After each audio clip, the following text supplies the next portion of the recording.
स्वागत है आपका न्यूज 18 जम्मू कश्मीर लद्दाख हिमाचल में। मैं हूं विशाल और आप देख रहे हैं अपना हिमाचल। सीएम सुखविंदर सिंह सुक्खू अब से कुछ देर पहले दिल्ली से शिमला लौट आए हैं। शिमला पहुंचने पर सीएम ने कहा कि पीएम मोदी ने बारिश से हुए नुकसान को लेकर जल्द ही अंतरिम राहत राशि जारी करने का आश्वासन दिया है। केंद्रीय टीम की रिपोर्ट के बाद अंतरिम राहत की पहली किस्त जारी होगी। सीएम दिल्ली में पीएम मोदी और गृह मंत्री अमित शाह के लिए कई केंद्रीय मंत्रियों से मुलाकात उन्होंने की थी। इनके साथ साथ सभी से हिमाचल की मदद की मांग की है। सीएम ने कहा कि उन्हें केंद्र सरकार से पूरी मदद की उम्मीद है। आपदा पर राजनीति नहीं होनी चाहिए। वहीं उन्होंने राहुल गांधी की लोकसभा सदस्यता बहाल होने पर कहा कि ये लोकतांत्रिक मूल्यों की जीत है। सच को बार बार झूठ का सामना करना पड़ता है, लेकिन जीत सच की होती है।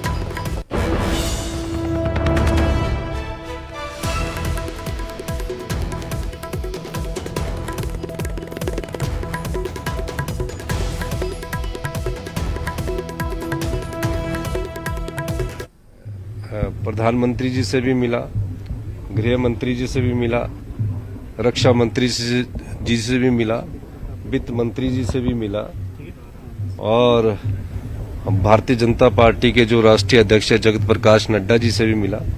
सबके सामने हमने एक बात रखी और ये कहा कि ये आपदा है, इसमें कोई राजनीति नहीं होनी चाहिए और इस आपदा के समय भारत सरकार की तरफ हम देख रहे हैं और भारत सरकार से हमें मदद की जरूरत है। हमारे जितने संसाधन हैं वो हमने खोल दिए हैं। चाहे वो बागवानों की बात है, वहाँ भी हम 110 करोड़ रुपए अपनी जेब से दे चुके हैं। चाहे वो कुल्लू की त्रासदी की बात है और हमने रिलीफ मैनुअल भी चेंज कर दिया है। इन सब दृष्टिकोण से मैंने सभी नेताओं से बात की है और मैंने जो हमारे गृह मंत्री है उनसे ये अनुरोध किया कि हमारे जो 315 करोड़ 21-22 के और 22-23 के एजी ने जो ऑब्जेक्शन लगाया था उसके पड़े हैं वो तो तुरंत जारी कर दीजिए ताकि हम अपने कामों को अमली जामा पहना सके। मुझे खुशी है कि प्रधानमंत्री जी ने मुझे पूरा आश्वासन दिया है और गृह मंत्री जी ने भी कहा कि जो पिछला बैकलॉग है वो तो मैं जारी कर सकता हूं और उसके बाद जो केंद्रीय टीम की रिपोर्ट जो है उस केंद्रीय टीम की रिपोर्ट के आधार पर हमें पहली अंतरिम किस्त जल्दी जारी होने की संभावना है। हम उसका भी इंतजार कर रहे हैं। सेशन होना है लेकिन अभी आपदा है और आपदा से निपटना और बागवानों का सेब हमने मंडियों तक पहुंचाना है। आपने देखा सभी मंत्री हर एक जिला हेडक्वार्टर में गए और कल मैं भी खुद जो हमारे चौपाल है, ननखड़ी है, जुब्बल है, रोडू है, सब जगह जा रहा हूं और कोशिश कर रहे हैं कि हम पहले अपने जो बागवान हैं उनका सेब मंडियों तक पहुंचे। जहां सड़कें नहीं है वहां भी हम एक्स्ट्रा पैसा दे रहे हैं। किसी न किसी तरह से हमारे जो बागवान इतनी मेहनत करके सेब का उत्पादन करते हैं उसको मंडियों तक पहुंचाने का अब हमारा लक्ष्य है। देखिए, आउटसोर्स पे जो लगे हुए लोग होते हैं वो आउटसोर्स के माध्यम किसी ठेकेदार के माध्यम से लगे होते हैं, इसलिए इस प्रकार के कोई विवाद बड़ी बात नहीं होती है। कोई किसी के पास काम करता तो निकाल दिया, अब इसमें उनके ग्रेवेंसेस सुनेंगे। ये सच की जीत है, लोकतांत्रिक मूल्यों की जीत है और अभी लोकसभा सचिवालय ने भी वो नोटिफिकेशन जारी कर दिया है। और इस विषय पर बात करने के लिए हमारे साथ जुड़ चुके हमारे संवाददाता रणवीर। काफी लंबा दौरा कहा जा सकता है दिल्ली का। मतलब अगर सीएम दिल्ली में रहते हैं, हिमाचल की बजाय दिल्ली जाते हैं और वो इस दौरे पे गए थे, 3 से 4 दिन तकरीबन हो गए।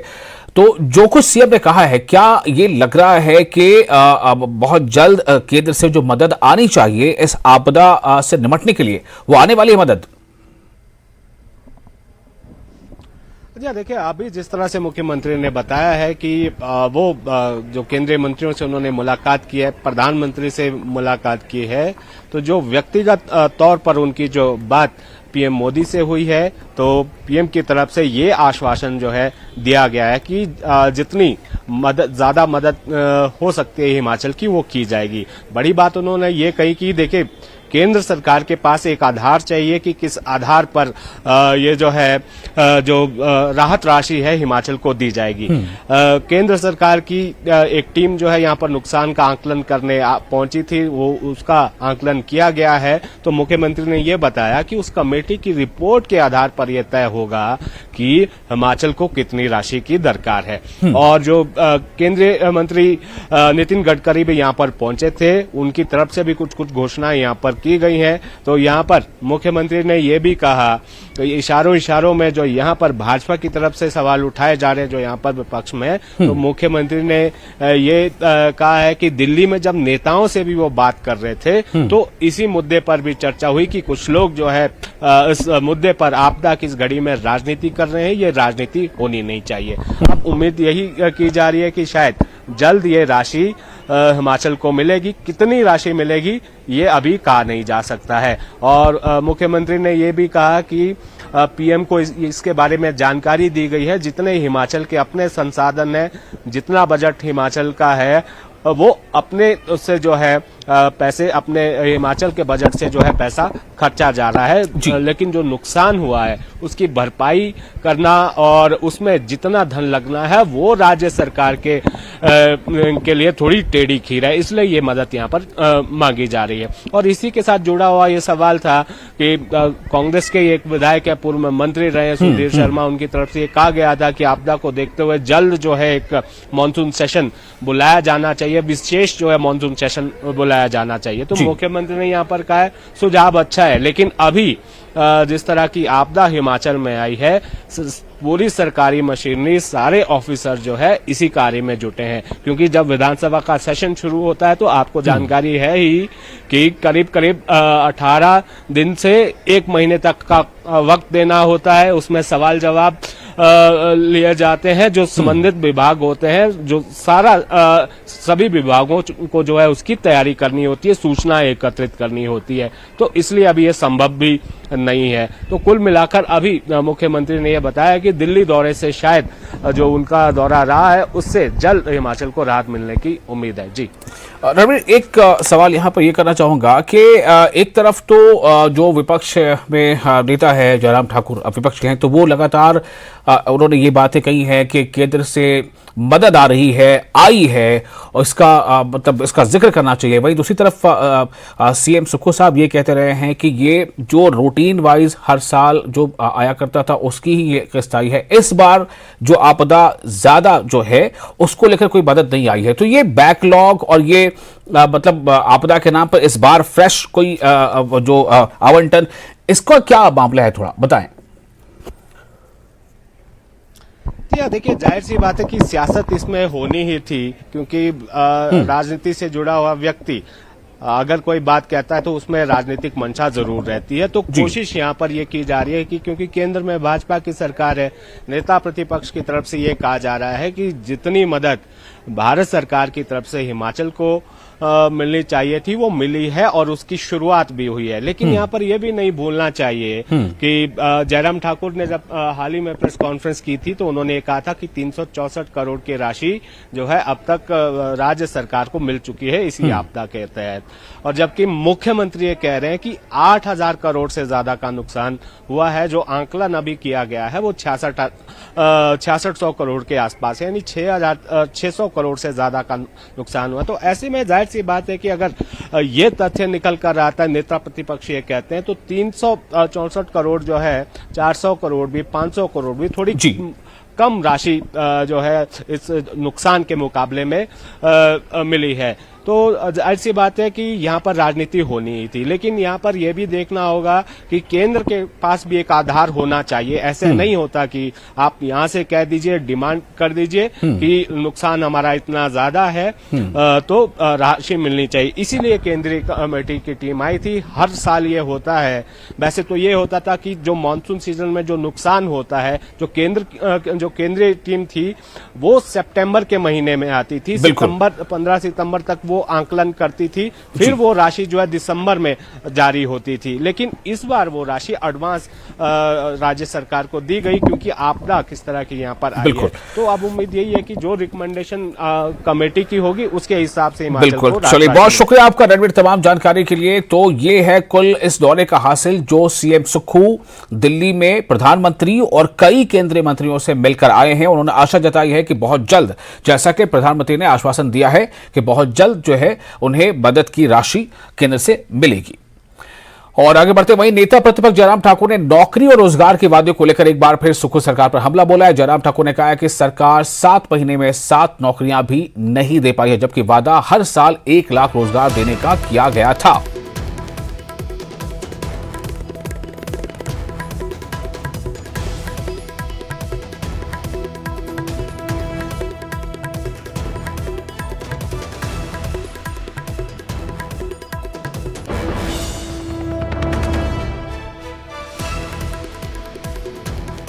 मैंने इस बात को बड़ा स्पष्ट कहा है कि हिमाचल प्रदेश में कांग्रेस में सत्ता में आने से पहले कहा था कि 5 साल में 5 लाख नौकरियां, 1 साल में 1 लाख। पहली कैबिनेट वाली जो बैठक हुई थी, बैठक में भी ये कहा था कि हम 1 लाख नौकरियां देंगे। इसका जिक्र खूब हुआ था और अच्छी बात है, नौकरियां हिमाचल प्रदेश में मिलनी चाहिए। बेरोजगारों को रोजगार की ज़रूरत है और बेरोजगारी दूर होनी चाहिए, लेकिन ये कहने से नहीं होगी, करने से होगी। अभी 7 महीने का कार्यकाल कांग्रेस पार्टी का सरकार का बीत गया, 7 महीने में 7 नौकरियां अभी तक नहीं दे पाए। और जहां एचआरटीसी का जो 276 पोस्ट के लिए जो ड्राइवर का जो इंटरव्यू का जिक्र कर रहे हैं आप, अब उस पर भी बादल मंडरा रहे हैं। उसकी प्रोसेस शुरू कर दी गई थी, लेकिन वो पूर्ण नहीं हो पाई थी। बीच में कोड ऑफ कंडक्ट आ गया, तो उस कारण से उसको लंबित रखा। लेकिन अब इनकी मंशा ये है कि हम अपने हिसाब से कराएंगे। हम अपने हिसाब से कराने के मतलब कि अपनी सरकार में अगर उसमें कोई शिकायत आती है, आपके पास आती है, तो रद्द करिए।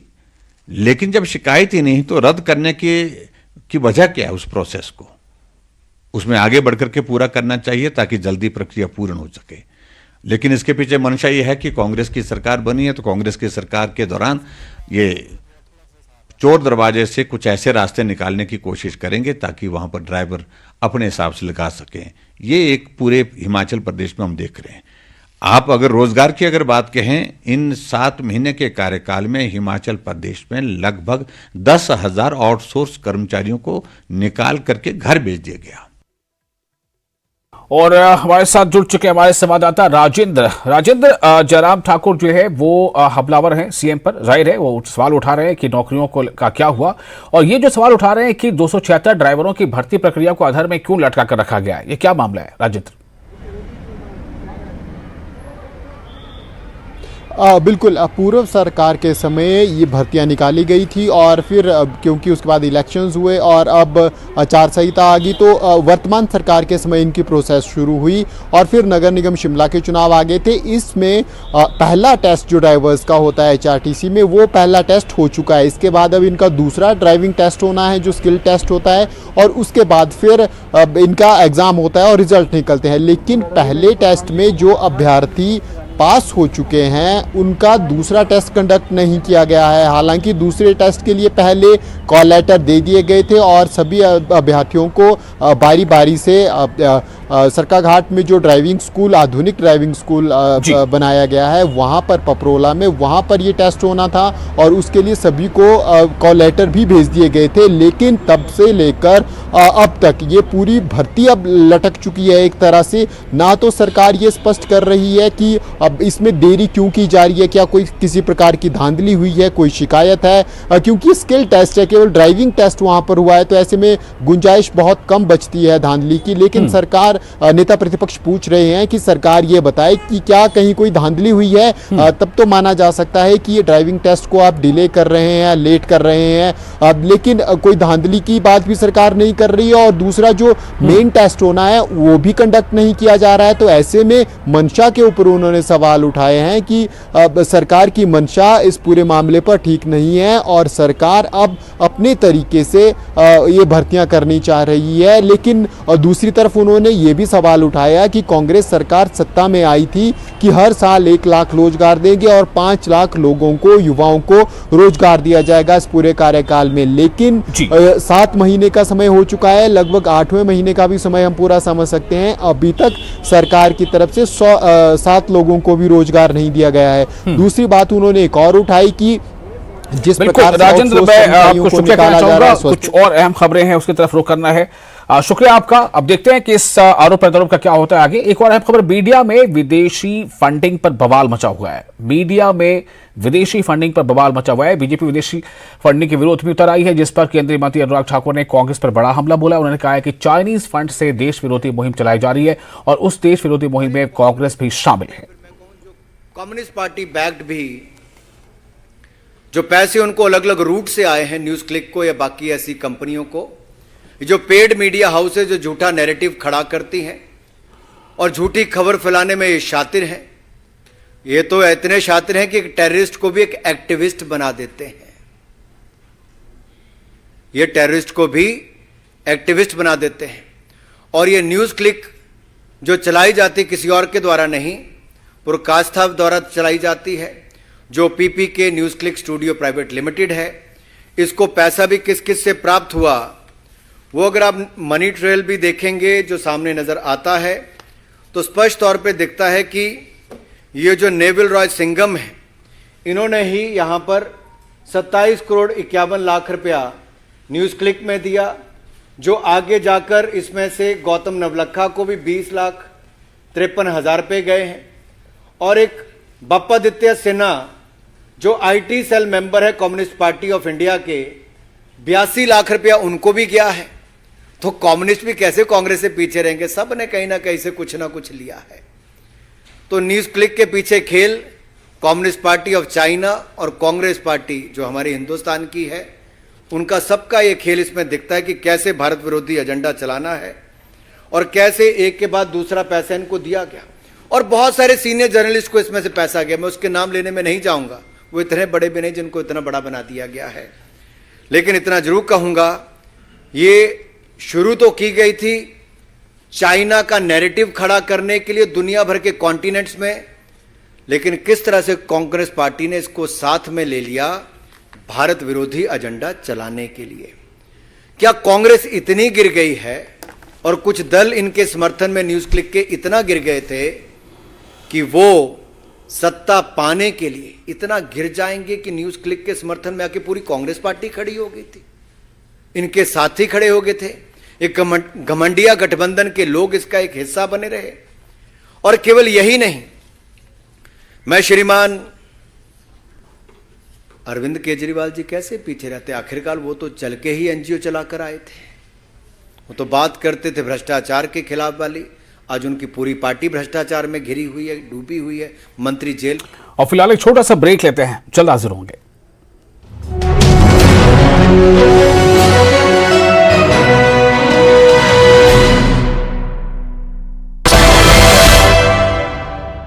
विभाग के रेड, 3 दुकानदारों को नोटिस, एक दुकान के खाद की बिक्री पर लगाई रोक।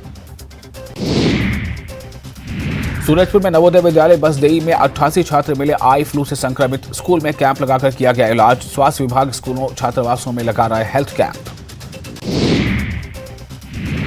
प्रदेश में आज नए 19 जिलों का विधिवत उद्घाटन, सीएम अशोक गहलोत वर्चुअली करेंगे उद्घाटन। नए जिला मुख्यालयों पर मौजूद रहेंगे मंत्री। गरियाबंद में तेंदुआ का आतंक जारी, मवेशियों का कर रहा शिकार, ग्रामीणों में भारी दहशत। छतरपुर में स्टंटबाज कलाकार की मौत, करतब दिखाते समय फेफड़ों में चला गया था पेट्रोल, जिला अस्पताल में इलाज के दौरान हुई मौत। इंदौर में बाइक सवार युवकों का हंगामा, पेट्रोल बम फेंककर की आग लगाने की कोशिश, सीसीटीवी में घटना कैद, पुलिस ने अज्ञात के खिलाफ दर्ज किया मामला। जगदलपुर में भीषण सड़क हादसा, 2 कारों के बीच भीषण भिड़ंत, हादसे में 1 बच्चे समेत 6 लोग घायल, भानुपुरी थाना क्षेत्र का मामला। बलरामपुर के डुमरखी गांव में दिखा अद्भुत नजारा, शिवलिंग पर बना मशरूम का शेषनाग के स्वरूप, जानकारी लगते ही लोगों की उमड़ी भीड़। रायपुर में सीए स्टूडेंट्स का राष्ट्रीय सम्मेलन कार्यक्रम। ब्रेक के बाद एक बार फिर आपका स्वागत है। हिमाचल में सेब की बिक्री को लेकर नई समस्या खड़ी हो गई है। सरकार की सख्ती के बाद आढ़ती ना नुक्कड़ करते हुए किलो के भाव से सेब खरीदने लगे थे, मगर अब बाहर के व्यापारी नए सिस्टम से सेब की खरीद से इनकार कर रहे हैं, जिससे बागवान फिर परेशान है।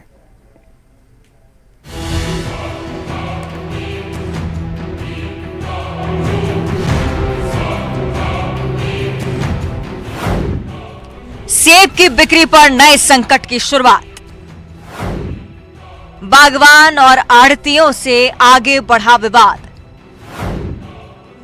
व्यापारी कर रहे सेब खरीदने से इनकार। ऐसा नहीं, एक दिन का माल तो एक दिन का नहीं, पूरा एक दिन हर दिन देंगे। अरे हर दिन देंगे। सारे ग्रोवर सब ग्रोवर बोल रहे हैं कि हर दिन माल देंगे हम। सब ग्रोवर बोल रहे उठाओ माल उठाओ। अरे आज का माल अब एक गाड़ी आप मांग रहे और एक गाड़ी नहीं लगाते और उसके बाद हाथ खड़े कर देंगे लोग, बाकी का आए नहीं।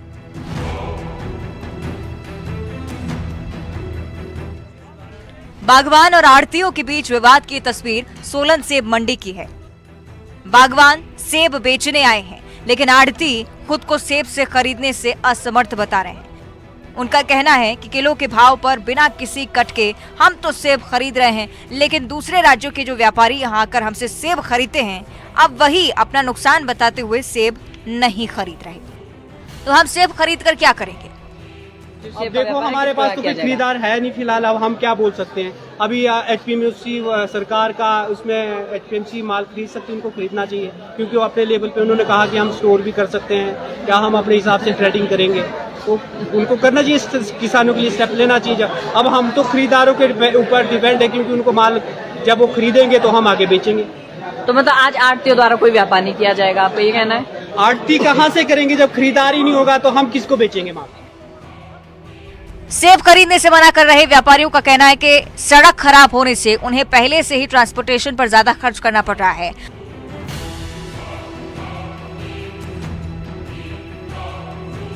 और अब किलो के भाव पर 100 किलो पर 2 किलो कट के साथ सेब खरीदना उनके लिए नुकसान का सौदा साबित हो गया है। इसका विरोध शिमला में भी हो रहा है। 2 किलो के काट नहीं मिल रही है। अगर 100 रुपए किलो माल खरीद रहा हूँ तो 200 रुपए कार्टून का जा रहा है, फिर किलो के एवरेज 10 रुपए भाग जा रहा है हम लोगों का। कहाँ से पैसे ले आके देंगे? एक तो ऐसे पैसे पूरे नहीं हो रहे हैं, नुकसान पे नुकसान लग रहा है, पैसे बन ही नहीं रहे हैं, और ऊपर से 2 किलो काट कर रहे हैं। बहुत ज्यादा परेशानी है। हम लोग व्यापारी तो मुश्किल हो गया अब शिमला हिमाचल प्रदेश में रहना। अभी देख लीजिए, हमने ये देख लीजिए 100 रुपए किलो लिया, जिसमें 2 किलो काट नहीं होगा तो 200 रुपया सिर्फ कार्टून का लग जाएगा जी। वो कहाँ से हम पूरा करेंगे?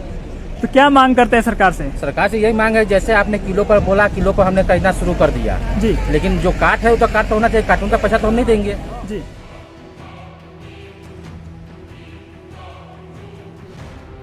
बाढ़ बारिश से हुई तबाही के बाद बागवान इस बार बड़ी मुश्किल से मंडी तक से पहुंचा पा रहे हैं,